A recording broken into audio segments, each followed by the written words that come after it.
I've always been very, very interested in really what's going on in the guns and ammo industry as a whole, specifically the small arms ammo industry in the world, because generally speaking, depending on what's going on with ammo in the world, usually determines on what's going on with the world as a whole.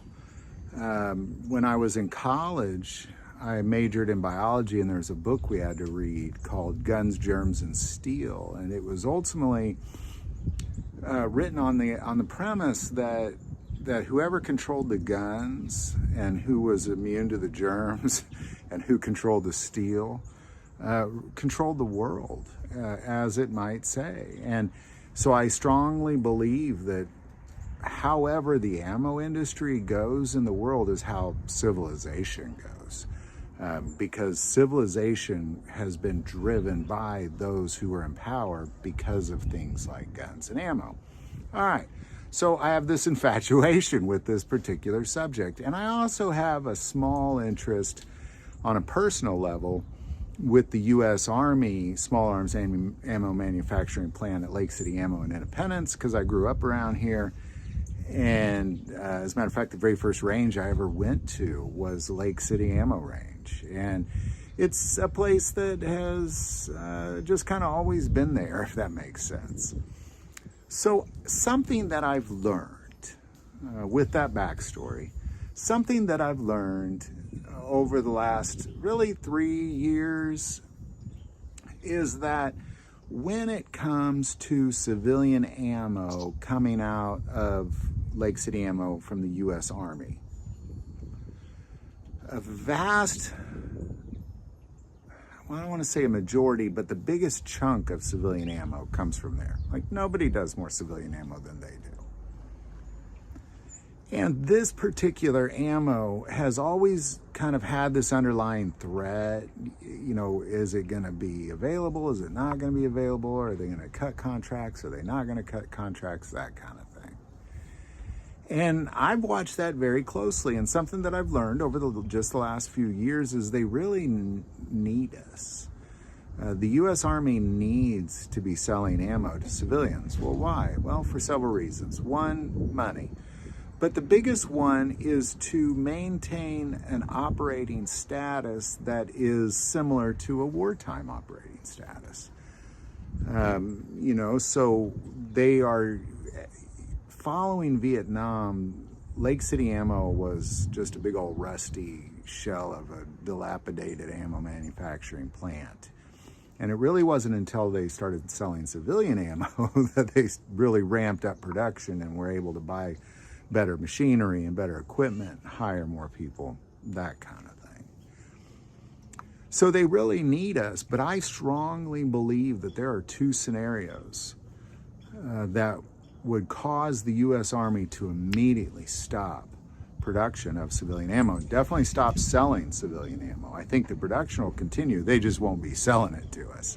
So what are these two scenarios? Now, there might be more scenarios, and I believe these are large scenarios as well, so you can kind of incorporate it all in there.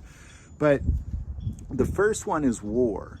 Obviously, if the United States engages in war, civilian ammo production ceases to exist. As a matter of fact, not only will the U.S. Army no longer provide ammo to civilians, it'll just be going to wartime, but they may, depending on how bad the war is, take control of the civilian ammo market as well. So civilian industry, they may take control of it as well. This is within the realm of the Constitution. They can do this. They did it in World War II, and they definitely will do it in another war situation that's big enough to cause that type of effect. So in the event of some sort of war with U.S. boots on the ground, I believe that'll cause the immediate cease of civilian ammo production.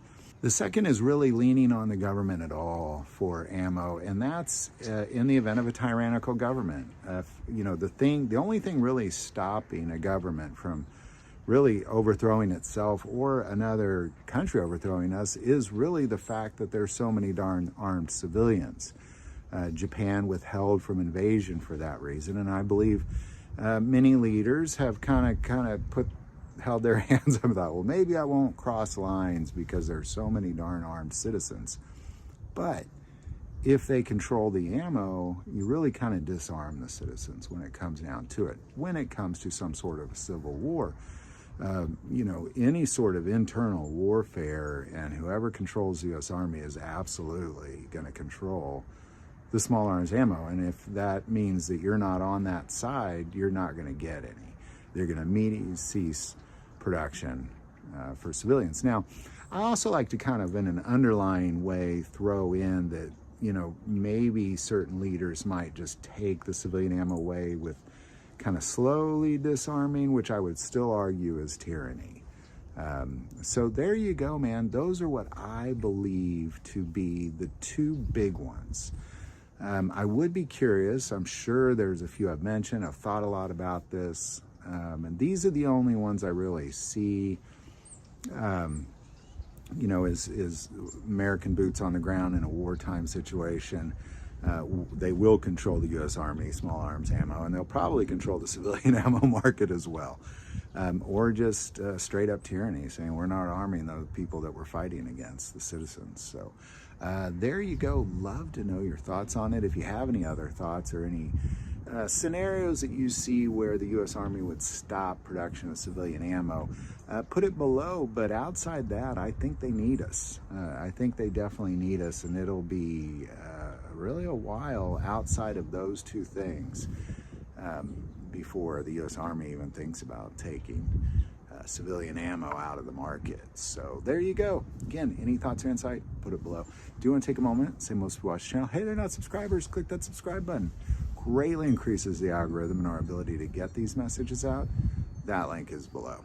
But most important part of this channel, we take prayer requests. So please don't ever hesitate to send that in.